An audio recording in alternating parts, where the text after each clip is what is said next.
네, 시사 만화가라고 하는데 윤서인이라는 사람이 독립운동가와 그 후손들을 폄훼하는 발언을 해서 광복회가 집단소송을 예고하고 나섰습니다. 이호영 변호사의 뉴스와 법입니다. 이 변호사님, 뭐 망언을 했다고 하는데 어떤 망언인가요? 이제 페이스북에 올린 그 메시지가 논란이 됐습니다. 네. 어떤 내용이냐면 네. 이제 그 사진을 두 장 네. 올렸어요. 집을. 네. 그래서 하나는 이제 담장이 높고 차고가 딸린 누가 봐도 아주 저택. 그리고 또 하나는 금방이라도 허물어질 것 같은 그런 낡은 집. 네. 두 장의 그런 집 사진을 이제 올려놓고 거기에 이렇게 썼어요. 그 한쪽은 이제 친일파 후손의 집, 그리고 다른 한쪽은 독립운동가 후손의 집인데 이것에 대해서 이제 친일파 후손들이 저렇게 열심히 살 동안 독립운동가 후손들은 도대체 뭐 한 걸까? 사실 알고 보면 100년 전에도 소위 친일파들은 열심히 살았던 사람들이고 독립운동가들은 대충 살았던 사람들 아니었을까? 이렇게 글을 쓴 거예요. 그러니까 이제 사람들이 이게 독립운동가들을 폄훼하고 조롱한 거 아니냐라는 이제 들끓는 그런 비난 여론이 지금 올라오고 있는 그런 상황인 것입니다.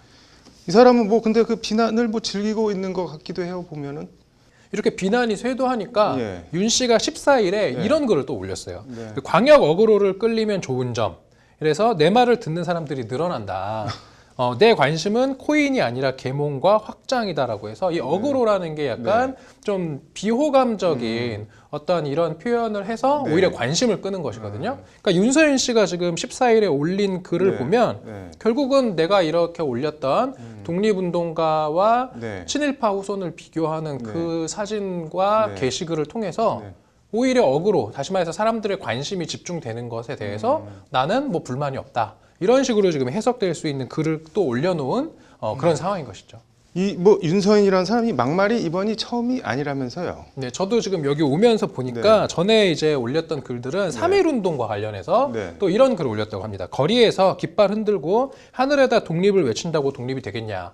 이어서 그렇게 해서 독립이 된다면 아프리카, 중동, 아시아 지구상 곳곳에 독립 못할 나라가 어딨냐.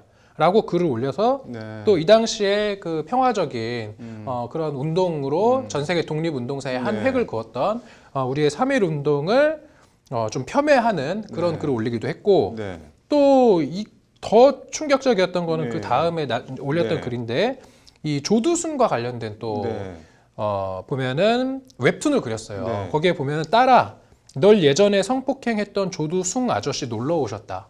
이런 글을 올려서 조두순의 어떤 그런 이제 출소 후에 지역 사회로 복귀하는 과정에서 우리 사회가 여러 가지 그런 아픔을 겪지 않았습니까? 안산시에서 보면 막 초소 설치하고 지역 주민이 심지어 그 피해를 입은 아동을 이사시키는 성금 운동까지 했었는데 이런 것들을 이제 보면 희화하는 이런 웹툰도 올렸던 좀 전력이 있어서 진짜 말 그대로 이분은 좀 어그로를 많이 즐기는 사람이 아닌가 그렇게 생각할 수 있을 것 같습니다. 이 사람 뭐 세월호 단원고 희생자들도 희화를 했다고 하는데 광복회에서 윤 씨에게 민사 소송을 낸다면서요?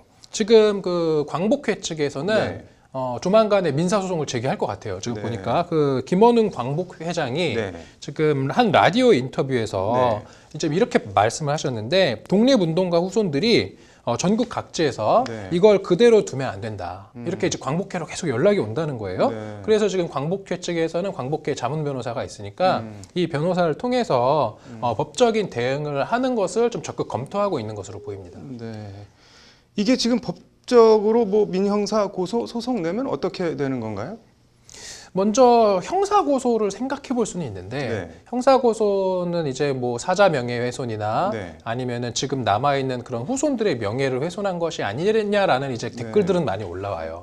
그런데 이제 이런 명예훼손 같은 경우는 뭐 사실적시든 아니면 허위사실적시든 그때 구체적인 사실의 적시가 있고 그로 인해서 이제 특정인의 명예가 훼손되어야 되는데 이것은 조금 성립되기 어려워 보이고요.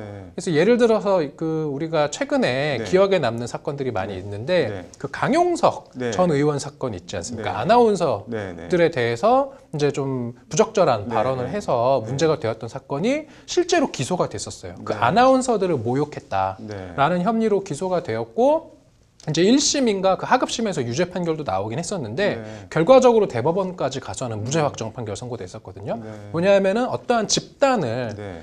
특정해서 이렇게 모욕적인 언동을 하는 것이 그 집단의 구성원들이 어떤 명예를 실추시키거나 모욕죄가 될 여지는 있지만 네.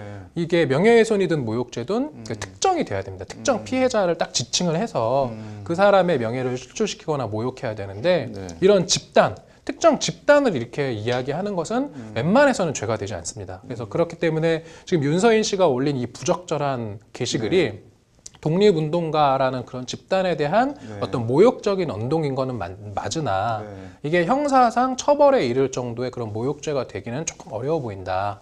이렇게 말씀드릴 수 있을 것 같고 네. 근데 지금 앵커께서 질문하신 게 민형사라고 네. 하셨지 않습니까? 그래서 형사는 조금 어려운데 민사는 그거보다는 약간 가능성이 있을 수도 있다. 네.